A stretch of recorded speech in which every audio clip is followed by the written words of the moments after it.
Oh my God, y'all. Okay, so in my attempt to work on my writer's block, I rediscovered an old blog that I wrote on October 14th, 2020, so it's a little like outdated already.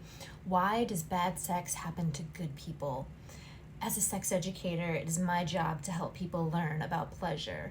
On the other hand, I also need to prepare people for when things go wrong. Bad sex doesn't look the same each time, and trust me, you're going to have more than one bad sex day. A night of bad sex doesn't have to be the end of the world. Whether you're single or married to your soulmate, there are going to be obstacles to having a great night of sex. Those nights can actually be fun and or learning experiences. Why a night of bad sex has benefits. You and your partner bond over whatever had you laughing and distracted from finishing the task at hand. Your bad time may have been the reality check you needed. That awkward kiss between you and your best friend may have been the closure you both needed to understand that being best friends is best, or being friends is best. The story makes the experience worth it. Having bad sex might lead to a really funny TikTok video. Sure, you've had way better, but thanks to some miracle, you got the orgasm anyway. Maybe bad sex still leads to the finish line. And then, the bad time turned into learning about your dislikes. Sometimes you gotta try something or someone to know you don't like it. The bad time turned into a second time.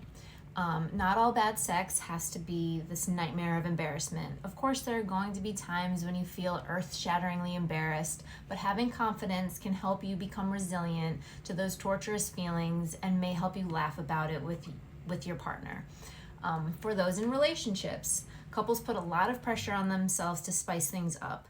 This leads to some hilarious sex fails and possible injuries that need to be explained to an ER intern. The more pressure you put on yourselves, the more likely your night is going to end with a bang. The more pressure you put on yourselves, the more likely your night is not going to end with a bang. It's okay the fantasy didn't meet expectations. You can always try again on a different night. Got kids?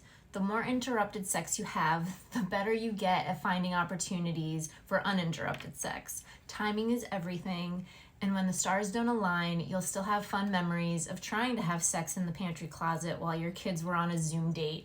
That part made me laugh so bad. It is such an example of the times.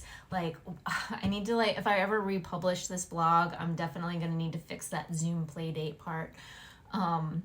For those hooking up, if a sitcom never references bad sex, is it really a sitcom?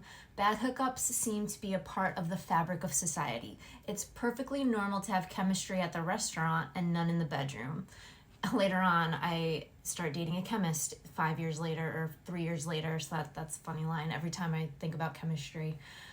Anyway, just don't be too hard on each other. A bad one-night stand could mean you become friends instead. Alcohol could be getting in your way too. Drunken times mean for not so good sexy times. The first drink awakens your confidence, and so does the third, but by that point your body is ready for bed, to sleep. A night of bad sex can teach you where your limits are. For those breaking up, like the morning after a night of drinking, you always claim you'll stop when the hangover is really bad.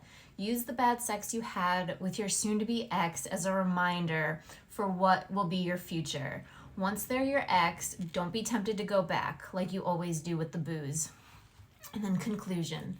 So why does bad sex happen to good people? Because it's normal. Normal things happen to good people. When life gives you a night of bad sex, an even greater one is around the corner.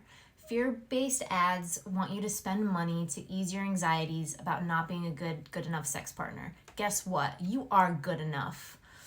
And there's always room to improve. Rome wasn't built in a day, and neither was your sex life. It takes time to create that perfect sexual experience. For more information, contact me at emeraldsexualhealth@outlook.com.